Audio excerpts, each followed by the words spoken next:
हाय friends, मैं हूं Manav. Welcome to movie शूवी। अभी थोड़ी देर पहले हम बात कर रहे थे कि थ्रस्ट विद डेस्टिनी जो कि सोनी लिव के ऊपर आई है, किस तरीके की वेब सीरीज़ है। एंथोलॉजी है, 4 अलग अलग कहानियां हैं जो कि अपनी डेस्टिनी से किसी हद तक समझौता, फ्रीडम तरीके का कुछ पाना चाहते हैं, और क्या वो इसमें सक्सेसफुल होते हैं कि नहीं होते हैं, यही सब कहानी है। पहले हमने दोस्तों जो स्टोरी देखी थी वो थी फेयर एंड फाइन, जो कि आशीष विद्यार्थी स्टारर थी, जिसमें वो मुद्दी राज का रोल निभा रहे होते हैं। और उसका अगर आपको रिव्यू देखना है तो मैं डिस्क्रिप्शन बॉक्स में डाल चुका हूँ। और जो दूसरी मैंने अभी देखी दोस्तों, यहाँ पर बहुत ही ज़्यादा दिल दहलाने वाली है, द रिवर। और इसके अंदर आपको विनीत कुमार सिंह दिख जाएंगे जो आपको मुक्केबाज में दिखे थे। और भी कई सारी वेब सीरीज़ हैं नेटफ्लिक्स की, उसके ऊपर भी आए हुए। रेड चिलीज़ के भी थोड़े बहुत इन्होंने प्रोजेक्ट्स करे हैं। और उसके बाद आप कन्नी कस्तूरी जो इनकी वाइफ का रोल कर रही हैं यहाँ पर, वो आपको दिखेगा। बेसिकली एक ऐसा कपल है जो कि थोड़े लोअर कास्ट से आता है, और कैसे अपर कास्ट वाले लोग इनको हमेशा ताने मारते रहते हैं। और क्योंकि इनके लिए अपॉर्चुनिटीज़ खुलती नहीं है, इनका जीवन इस तरीके से व्यतीत होता है कि सुबह कमाओ और शाम को शायद कोई निवाला अंदर जाएगा। तो जिस तरीके से इसको प्रेजेंट किया गया है, आप बिल्कुल घबरा से जाते हैं इस लाइफ को देख के, क्योंकि आप तो अपने घर में कंफर्टेबली बैठे हुए हैं, एसी में बैठे हुए हैं, और आपको आपके माँ बाप फीड कर देते हैं, या फिर आप खुद भी अच्छी जॉब्स वगैरह कर रहे हैं, या फिर स्टूडेंट भी हैं, तो आपको पता है कि आप किसी तरीके से अपना भविष्य जो है अच्छे तरीके से काट पाएंगे। बट यहाँ पर दोस्तों जिस तरीके से ये जो गरीबी का नज़ारा मैंने देखा, और जो फैमिली की मैंने दुविधा देखी, वो बहुत ज़्यादा दिल दिलाने वाली है। क्योंकि यहाँ पर एज द हस्बैंड वाइफ ये एक बुचर होता है, मजदूरी भी कर रहा होता है। एट द सेम टाइम जो उसकी वाइफ होती है, she has to sell herself every night to feed her children. आप ये समझ सकते हैं कि रोटी खाने के भी पैसे नहीं है, तो उनको ये कदम उठाना पड़ रहा है। और बहुत गहराई में जाके डायरेक्टर ने इसकी स्टोरी को प्रेजेंट किया है कि किस तरीके से विनीत कुमार का जो कैरेक्टर है वो अपनी वाइफ से नज़रें भी नहीं मिला पाता है, क्योंकि वो जिस तरीके के काम उससे करवा रहा है टू फीड देयर चिल्ड्रन, वो बिल्कुल ही मतलब हीनता वाले हैं। तो काफ़ी ज़्यादा उस तरीके का होता है। और जिस तरीके से ये नरेशन भी हुआ है ना, घबराहट इस तरीके की होती है क्योंकि आपको कुछ दिखता नहीं है और कोई डायलॉग नहीं है।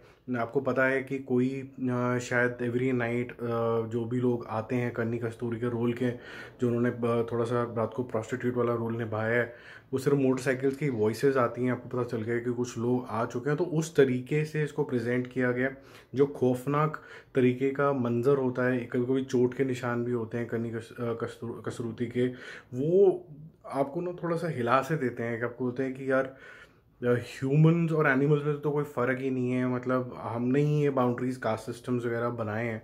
तो पहले वाले में जैसे हमने देखा था कि कलर की वजह से आशीष विद्यार्थी के साथ भेदभाव होती है, और यहाँ पर भेदभाव होती है कास्ट सिस्टम की वजह से।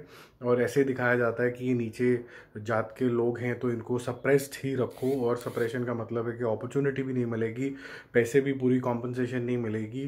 The woman who are from the lower caste has to please the upper caste people, इस तरीके का दिखाया गया। क्या वो एंड में इस रट से बाहर आ पाते कि नहीं आ पाते हैं, क्या उनको बहुत डेयरिंग चॉइसेस लेनी पड़ती हैं इस रट से बाहर आने के लिए। एक लास्ट में एक सीन आता है जिसमें विनीत आता है और उसके चेस्ट पे इधर उधर शर्ट के ऊपर सब खून के निशान है, वो कुछ तो गलत करके आया है।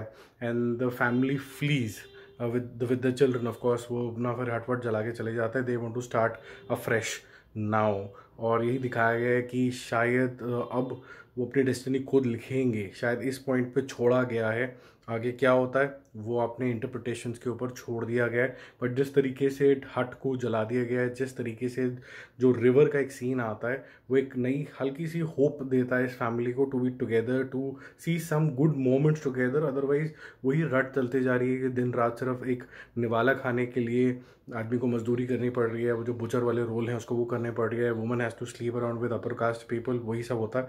बहुत दिल दिलाने वाला है, इसलिए जब आप इसको देखेंगे तो आपको बहुत मन पक्का करके देखना पड़ेगा। The way it has been narrated is beautiful, it is artistic. जो पैरेलल सिनेमा जिसको ट्रू फॉर्म में, प्रिस्टीन फॉर्म में बोला जाता था, ये वो है। मेरा मूवी शूवी स्कोर इसके लिए रहेगा ए। इसको देख के आपको ज़रूर एक चीज़ और लगेगी कि अगर आप ऐसी चीज़ों को एलिमिनेट करने में सोसाइटी से अगर अपना योगदान दे पाएँ किसी भी फॉर्म एंड शेप में, चाहे पैसे से, चाहे सोच से, या किसी को इन्फ्लुएंस करके, आपको खुद मन करेगा कि ये सब चीज़ें यहाँ से, इंडिया से तो चली जानी चाहिए, इंडिया डजंट डिजर्व दिस। तो एनीवेज मिलते हैं। अभी बाकी 2 और मेरे पास इसके एपिसोड्स पड़े हुए हैं, उसमें मैं क्या देखता हूँ आपके साथ शेयर करूँगा। Bye bye.